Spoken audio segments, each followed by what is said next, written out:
आज से हम श्रील नरोत्तम दास ठाकुर के कई लिखे हुए भजन है प्रार्थनाओं के रूप में,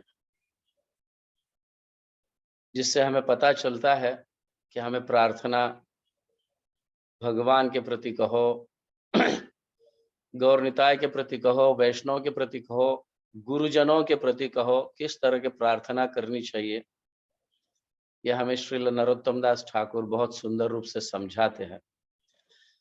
और उनके प्रार्थना जो है या उनके भजन जो है शास्त्रों से अभिन्न है।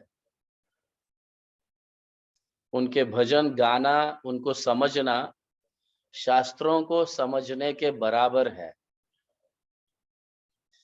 इसलिए सारे शास्त्रों तो हम पढ़ नहीं सकते, लेकिन इनके भजन के माध्यम से हम उन शास्त्रों को समझने का प्रयास कर सकते हैं। तो इनके भजन कहो, इनके प्रार्थना कहो, श्रवण करने से पहले श्री नरोत्तम दास ठाकुर किस प्रकार के महाशय है, कितने चैतन्य महाप्रभु को प्रिय है, कितनी उनके ऊपर चैतन्य महाप्रभु की, नित्यानंद प्रभु की कृपा बरसी है, ये जानना बहुत जरूरी है। तो ऐसे प्रणाम मंत्र तो नहीं कह सकते हैं नरोत्तम दास ठाकुर के, लेकिन श्रील विश्वनाथ चक्रवर्ती ठाकुर श्रील नरोत्तम दास ठाकुर मतलब उनके गुरु, श्रील विश्वनाथ चक्रवर्ती ठाकुर के गुरु श्रील नरोत्तम दास ठाकुर है। तो नरोत्तम दास ठाकुर के विषय में श्रील नरोत्तम अष्टकम बोलकर श्रील विश्वनाथ चक्रवर्ती ठाकुर ने लिखा है। तो उनमें से एक अष्टक जो है ये पढ़ेंगे तो उनके विषय में कुछ समझने का प्रयास फिर करेंगे। तो श्रील विश्वनाथ चक्रवर्ती ठाकुर श्रील नरोत्तम दास ठाकुर के विषय में इस तरह से लिखते हैं। मृदंग नाम श्रुति मात्र चंचत, मृदंग नाम श्रुति मात्र चंचत, पदाम्बुज द्वंद मनोहराय, सद्य समुद्यत पुलकाय तस्मै, नमो नमः श्रील नरोत्तमाय। मृदंग नाम श्रुति मात्र चंचत का अर्थ है कि मृदंग और भगवान के नाम का ध्वनि सुनते ही, या मृदंग वाद्य बज रहा है और साथ में कीर्तन चल रहा है, भगवान के नाम का उच्चारण हो रहा है, इसको सुनते ही श्रील नरोत्तम दास ठाकुर के श्री चरण जो है वो डूलने लगते हैं, हिलने लगते हैं, नृत्य करने लगते हैं, सिर्फ सुनने मात्र से। हरिनाम का श्रवण सुनने मात्र से, मृदंग वाद्य सुनने मात्र से नरोत्तम दास ठाकुर के श्री चरण जो है वो हिलने लगते हैं, नृत्य करने लगते हैं, और इतना मनोहर नृत्य होता है। और साथ ही साथ सद्य समुद्यात पुलकाय तस्मै, समझ गया ना, उनके शरीर से रोमटे खड़े हो जाते हैं, उनके शरीर पर रोमटे खड़े हो जाते हैं, नेत्रों से अश्रु बहने लगता है, इतने एक्सटेसी, इतने आनंद में नृत्य करने लगते हैं, सिर्फ भगवान के नाम का श्रवण करने मात्र से, मृदंग का ध्वनि सुनने मात्र से। तो ऐसे समझ गया, तो ऐसे श्रील नरोत्तम दास ठाकुर के श्री चरणों में मेरा दंडवत प्रणाम। यस, ये बहुत जरूरी है। उनका प्रणाम मंत्र तो नहीं है, लेकिन उनकी एक स्तुति है। ऐसे इनकी स्तुतियों को गाकर हमें उनके चरित्र के विषय में सुनना चाहिए। तो श्रील नरोत्तम दास ठाकुर जन्म लेने से कई वर्ष पूर्व जो है, चैतन्य महाप्रभु एक बार उद्दंड कीर्तन करते हुए जा रहे थे अपने भक्तों के समूह में। अपने भक्तों के समूह के साथ उद्दंड कीर्तन करते हुए जा रहे थे। उद्दंड कीर्तन का अर्थ क्या है, ये समझना बहुत जरूरी है। उद्दंड कीर्तन मतलब सिर्फ जोर जोर से चिल्लाना और जोर जोर से मृदंग बजाना, जोर जोर से करताल बजाना और सबको आकर्षित करना, ये नहीं है। उद्दंड कीर्तन का अर्थ यह है कि चैतन्य महाप्रभु अपने हृदय में भगवान के नाम का प्रचार जल्दी से जल्दी पूरे पृथ्वी में फैल जाए, इस भाव से वो अपने स्वर को इतने ऊंची तरह से गा रहे थे। इस हरिनाम को अपने स्वर को इतना ऊंचा किया, और अन्य भक्तों को करताल और मृदंग जोर जोर से बजाने के लिए प्रेरित किए,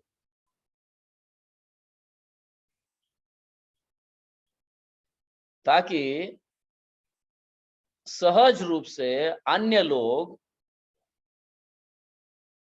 घर में जो बैठे हैं या रास्ते में जो चल रहे हैं, ये सहज रूप से भगवान का नाम श्रवण करे। भाव चैतन्य महाप्रभु का ये था कि इस नाम पूरे पृथ्वी पे कैसे फैलाया जाए, किस तरह से पहुंचाया जाए इस नाम को। इस भाव से उद्दंड कीर्तन कर रहे थे। तो उद्दंड कीर्तन कभी कभी हम देखते हैं भक्त भी करते हैं, लेकिन किसके लिए? वो अपने आप को आकर्षित करने के लिए करते हैं, हरिनाम को उन तक पहुंचाने के लिए नहीं करते। सो उद्दंड कीर्तन चैतन्य महाप्रभु इस तरह से करते हुए जा रहे थे, तो अचानक नरोत्तम नरोत्तम बोलकर चिल्लाने लगे चैतन्य महाप्रभु। ऐसा प्रतीत होता है कि चैतन्य महाप्रभु का हृदय जो उद्दंड कीर्तन करने हेतु जो है, तुरंत ही रिजल्ट प्राप्त हुआ है यहाँ पे। तो पद्मा नदी के तट पर जैसे ही पहुंच जाते हैं, नरोत्तम नरोत्तम ऐसे चिल्लाने लगते हैं और सारे भक्त एकदम कंफ्यूज हो जाते हैं। ये अचानक चैतन्य महाप्रभु हरिनाम लेते हुए अचानक नरोत्तम नरोत्तम बोलकर क्यों चिल्ला रहे हैं?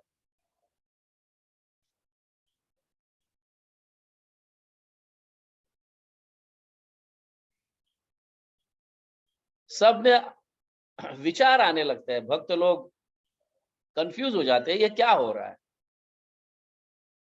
तो चैतन्य महाप्रभु उनके जिज्ञासा को शांत करने हेतु तो महाप्रभु कीर्तन को रोककर फिर कहने लगते हैं, निकटकालीन भविष्य में एक ऐसा महान भक्त होगा, जन्म लेगा बहुत ही जल्दी।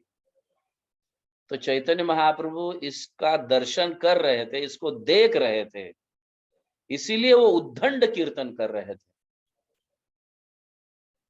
समझ गया ना? मुझे ऐसा स्मरण हो रहा था पढ़ते समय कि जिस तरह से अद्वैत आचार्य गंगा के तट पर बैठकर शालिग्राम को जल और तुलसी अर्पण कर कर भगवान श्री कृष्ण को चिल्ला रहे थे कि आप कब अवतरित होगे, आपके बिना हाँ, इन पतित जीवों का उद्धार कैसे होगा। ठीक उसी तरह से हाँ, हालांकि ये स्मरण हो रहा था, ठीक उसी तरह से नहीं, ये स्मरण हो रहा था कि उसी तरह से चैतन्य महाप्रभु भी नरोत्तम नरोत्तम बोलकर चिल्ला रहे थे, और उसका तुरंत ही हाँ, वो जानते थे कि भविष्य में ऐसा महान व्यक्ति जन्म लेगा। तो सारे भक्तों के जिज्ञासा को शांत किया उन्होंने, ये कहकर कि भविष्य में नरोत्तम नाम के एक व्यक्ति का जन्म होगा, और जो इस प्रेम को जो मैं पूरे जगत में वितरण करना चाहता हूं, सारे सारे पतित जीवों के ऊपर हाँ, कृपा करना चाहता हूं, तो कौन ये व्यक्ति करेगा, नरोत्तम करेगा। तो उन्होंने जितना भी श्री कृष्ण के प्रति, राधा कृष्ण के प्रति चैतन्य महाप्रभु के हृदय में जो प्रेम था हाँ, और नित्यानंद प्रभु के हृदय में चैतन्य महाप्रभु के प्रति जो प्रेम था, ये दोनों, ये ध्यान में रखिए। चैतन्य महाप्रभु के हृदय में राधा कृष्ण के प्रति जो प्रेम था, एक ये, और दूसरा नित्यानंद प्रभु के हृदय में चैतन्य महाप्रभु के प्रति जो प्रेम था, ये दोनों प्रेम नरोत्तम दास तक पहुंचाने का जो कार्य है, ये पद्मा नदी को सौंप दिए। पद्मा नदी कोई और नहीं, गंगा की एक ब्रांच है, गंगा से निकली हुई एक ब्रांच है पद्मा नदी। तो पद्मा नदी को ये सौंप दिया कि भविष्य काल में जब नरोत्तम आएंगे तो ये प्रेम जो है ये उनको दे देना, और वो अधिकारी है, रिस्पॉन्सिबल है, वो अन्य जगह में वितरण करेंगे। तो पद्मा नदी कहती है कि मैं कैसे जानूं, आपने तो मुझे ये प्रेम दे दिया, सौंप दिया कि उन्हें देने के लिए, लेकिन मैं कैसे जानूं कि कौन नरोत्तम है। तब चैतन्य महाप्रभु ये कहते हैं कि जैसे ही नरोत्तम का स्पर्श होगा आपको, तो आपका जल बाढ़ के जैसा उछलने लगेगा, बाढ़ के जैसा उछलने लगेगा। तो समझ जाना वही नरोत्तम है। इस तरह से हाँ, उनके डाउट को, पद्मा नदी के डाउट को क्लियर कर कर चैतन्य महाप्रभु हाँ, इस प्रेम को सौंप देते हैं, पद्मा नदी में रख देते हैं, ताकि नरोत्तम जब आएंगे तब उन्हें ये सौंप देना।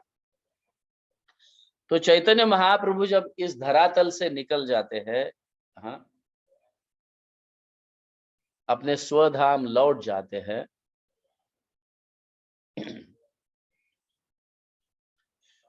कुछ समय के उपरांत, कुछ वर्षों के उपरांत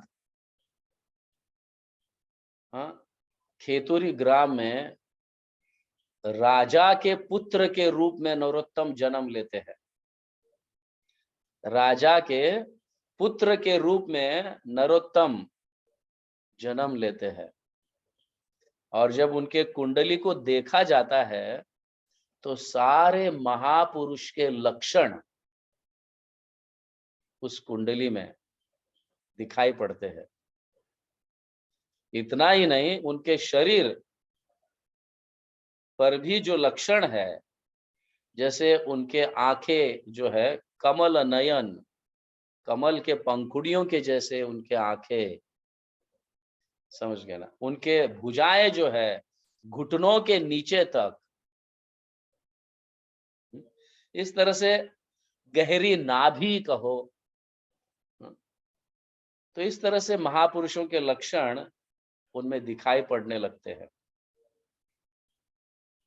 और नरोत्तम दास ठाकुर जो है,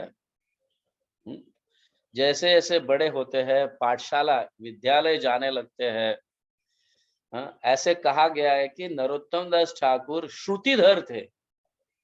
श्रुतिधर मतलब जब एक बार सुनते हैं, हाँ, गुरु के शब्दों को कहो या टीचर के शब्दों को कहो, एक बार सुनते हैं तो लाइफ में कभी भूलते नहीं। ऐसे व्यक्ति को श्रुतिधर कहा जाता है। उन्हें बाय हार्ट करने की जरूरत नहीं होती है, इतना स्मरण शक्ति होता है उनमें कि एक बार श्रवण करने से लाइफ लॉन्ग तक, पूर्ण जीवन पर्यंत स्मरण रहता है। वो श्लोक कहो या कुछ जो भी है, कथा कहो, व्हाटएवर, इसे श्रुतिधर कहते हैं। तो नरोत्तम दास ठाकुर श्रुतिधर थे। इतना ही नहीं कि उन्होंने अपने स्कूल में संस्कृत में और अन्य वेदों में पारंगत हुए, समझ गया ना, फर्स्ट क्लास स्टूडेंट बने। कुछ समय के उपरांत उनमें भगवान श्री कृष्ण की सेवा करने की व्याकुलता उनके हृदय में जाग उठी। तो वो सारे प्रबंधों को तोड़कर, एक्चुअली उनके कुंडली में ये भी लिखा था कि इनको पानी से सावधान रहना पड़ेगा। पानी से इन्हें सावधान रहना पड़ेगा। कुछ कुछ लोगों को ऐसा अग्नि से सावधान रहना पड़ेगा, कुछ कुछ लोगों को ऐसा पानी से सावधान रहना पड़ेगा, ऐसा हम देखते हैं। समझ गए? तो नरोत्तम दास ठाकुर के कुंडली में यह था कि इनको पानी से सावधान रहना पड़ेगा। तो इसलिए कई प्रकार की ऐसी विशेष व्यवस्था की जाती थी इनकी सुरक्षा हेतु, ताकि पानी के नजदीक ना जाए, कुछ हो ना जाए हमारे बच्चों को। इस तरह से उनके माता पिता अनेक व्यवस्था करते थे। इन सारे प्रबंधों को तोड़कर जब उनके हृदय में कृष्ण की सेवा करने की इच्छा जागृत हुई, इसको तोड़कर नदी के तट पर जाते हैं। और वो नदी कौन सी है? पद्मा नदी। वहां पे जाते ही, उनका स्पर्श होते ही नदी में बाढ़ आ जाती है, उछलने लगती है, खुश खुश होकर, एकदम आनंदित होकर। वो दिन आ गया, वो दिन आ गया जो चैतन्य महाप्रभु ने मुझे सौंप दिए थे कि ये प्रेम नरोत्तम को दे देना, ये दिन आ गया। ऐसे सोचकर बाढ़ मतलब ऐसे उछलने लगती है नदी। वो भी उतना खुश हो जाती है, नरोत्तम का संग मुझे प्राप्त हुआ। और इस प्रेम को, राधा कृष्ण के इस प्रेम को और चैतन्य महाप्रभु के भी प्रेम को वो सौंप देती है। और नरोत्तम दास ठाकुर जो है इस भंडार को लेकर चल पड़ते हैं।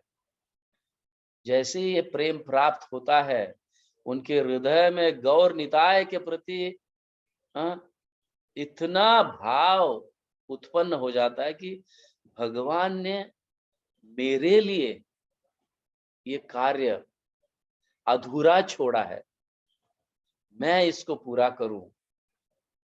समझ गया ना? सो नरोत्तम दास ठाकुर का शरीर कांति भी जो है, शरीर का रंग जो है, कांति उनका गौर के जैसा ही था। चैतन्य महाप्रभु के जैसा ही गौर वर्ण था उनका भी। समझ गया ना? जिसके कारण उनके हृदय में चैतन्य महाप्रभु और नित्यानंद प्रभु के प्रति हाँ, उनके पावन नामों के प्रति, उनके गुणगान गाने के प्रति, हाँ, उनके हृदय में ये भाव जागृत था और उनके कारण वो विरक्त होने लगे। जैसे ऐसे गौर निताय, गौर निताय, गौर निताय कहते थे, तो उनका हृदय विरक्त हो रहा था। तो सोचिए कि चैतन्य महाप्रभु और नित्यानंद प्रभु की कृपा से इस भौतिक जगत से हम विरक्त हो सकते हैं, ये यहाँ पे साबित हो रहा है। जैसे जैसे नरोत्तम दास ठाकुर चैतन्य महाप्रभु का नाम और नित्यानंद प्रभु का नाम उच्चारण कर रहे हैं, जैसे जैसे वो कर रहे हैं उतने उतने वो विरक्त हो जा रहे हैं इस भौतिक जगत से। तो हुआ ऐसे, कुछ समय के बाद अपने ऐश्वर्यशाली परिवार को छोड़कर वो वृंदावन चले। तो वृंदावन चले गए वो। तो वहां पे उन्हें लोकनाथ गोस्वामी मिले, श्रील लोकनाथ गोस्वामी, और उनसे वो दीक्षा प्राप्त की है। मैं एकदम संक्षेप रूप में इसको बताना चाहता हूं। इसका डिटेल्स जो है मैंने अपने वीडियो चैनल में श्रील नरोत्तम दास ठाकुर के पूर्ण चरित्र का वर्णन किया गया है। हाँ, गौर भक्त वृंद दर्शन इस नाम से अनेक आचार्यों का वहां पे वर्णन है, उनके जीवन चरित्र का वर्णन है। लेकिन हम आज से श्री नरोत्तम दास ठाकुर के प्रार्थनाओं को पढ़ने जा रहे हैं, समझने जा रहे हैं। इसलिए संक्षेप रूप में मैं श्री नरोत्तम दास ठाकुर का वर्णन करना चाहता हूं, क्योंकि उनके गुणगान गाए बिना उनकी प्रार्थना को हम कैसे समझ पाएंगे, ये संभव नहीं है। इसलिए संक्षेप में हम उनके गुणगान गा रहे हैं। तो अभी ये भी बहुत ही एक उनकी विनम्रता दर्शाता है कि किस तरह से वो लोकनाथ गोस्वामी से दीक्षा लिए। That is a different topic, हम उसके डिटेल्स में चर्चा नहीं करेंगे। लेकिन कहने का तात्पर्य यह है कि नरोत्तम दास ठाकुर में सारे के सारे वैष्णव के गुण 100% रूप में मौजूद करते थे, 100%। तो वृंदावन से नवद्वीप तथा पुरी की यात्रा करते हुए वो अपने खेतोरी, अपने गांव वापस आते हैं, क्योंकि उन्हें जीव गोस्वामी भेज देते हैं, अब जाओ और अपने अपने गांव में जाकर प्रचार करो। समझ गए ना? तो वृंदावन से नवद्वीप जाते हैं, नवद्वीप से फिर पुरी आ जाते हैं, खेतुरी ग्राम में आ जाते हैं। तो वहां पे आकर the first Gaur Purnima festival Shri Narottam Das Thakur मनाते हैं, वो प्रारंभ करते हैं गौर पूर्णिमा फेस्टिवल करने का, बहुत सुंदर रूप से आयोजन करते हैं। और इस फेस्टिवल में जब कीर्तन हो रहा था और नरोत्तम दास ठाकुर गा रहे थे, तो स्वयं चैतन्य महाप्रभु और नित्यानंद प्रभु उस वहां पे कीर्तन में, उस कीर्तन में प्रकट हो जाते हैं। जो अपने स्वधाम अपने पार्षदों के साथ चले गए थे, और नरोत्तम दास ठाकुर जब कीर्तन करते हैं और अनेक प्रकार के वाद्य बजते रहते हैं, इतना सुमधुर कीर्तन, जिसके कारण चैतन्य महाप्रभु नित्यानंद प्रभु को अपने पार्षदों के साथ वहां पे प्रकट होने के लिए बाध्य हुए, रहा नहीं गया उनसे। इसलिए वो वहां पे प्रकट हुए, उस कीर्तन में नृत्य करने लगे। इतना ही नहीं कि अनेक देवी देवता भी मनुष्य के रूप में वहां पे प्रकट होकर उस कीर्तन का आनंद लेने लगे और उस गौर पूर्णिमा फेस्टिवल में भाग लिया उन सभी ने। समझ गए।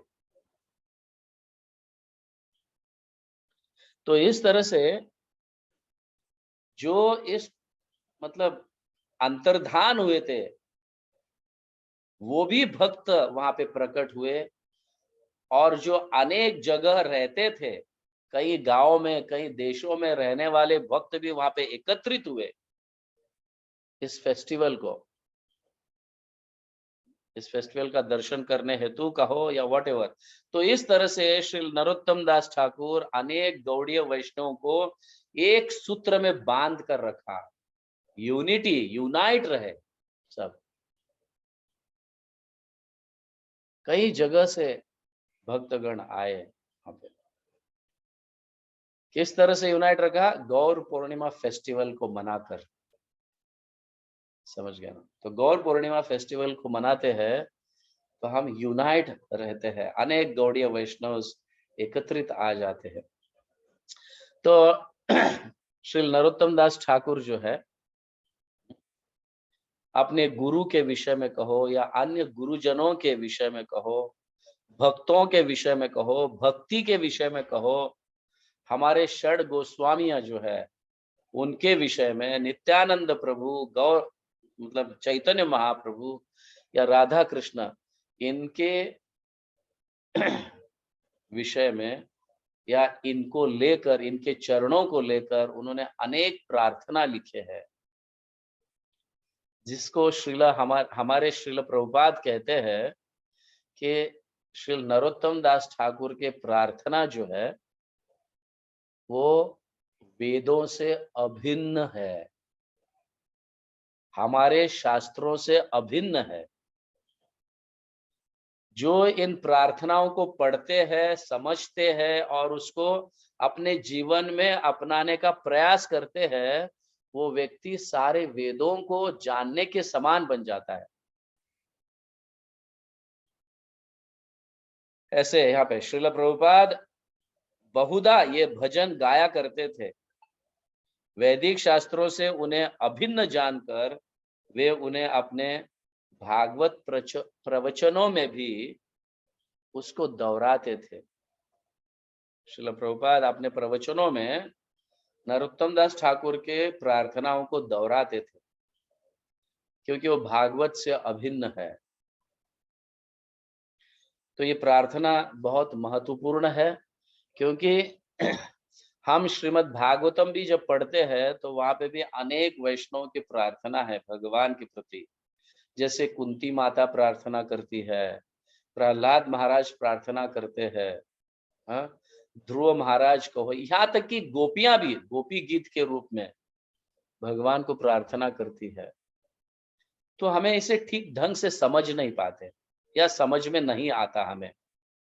इसलिए नरोत्तम दास ठाकुर के प्रार्थना सहज रूप से हमें इन सारे प्रार्थनाओं को समझाता है कि हम भी कैसे भगवान के चरणों कहो, अपने गौर निताय के चरणों में कहो, वैष्णव के चरणों में कहो या गुरु के चरणों में कहो, किस तरह की प्रार्थना करनी चाहिए, जिसके कारण हमारा बहुत ही जल्दी उद्धार हो जाता है।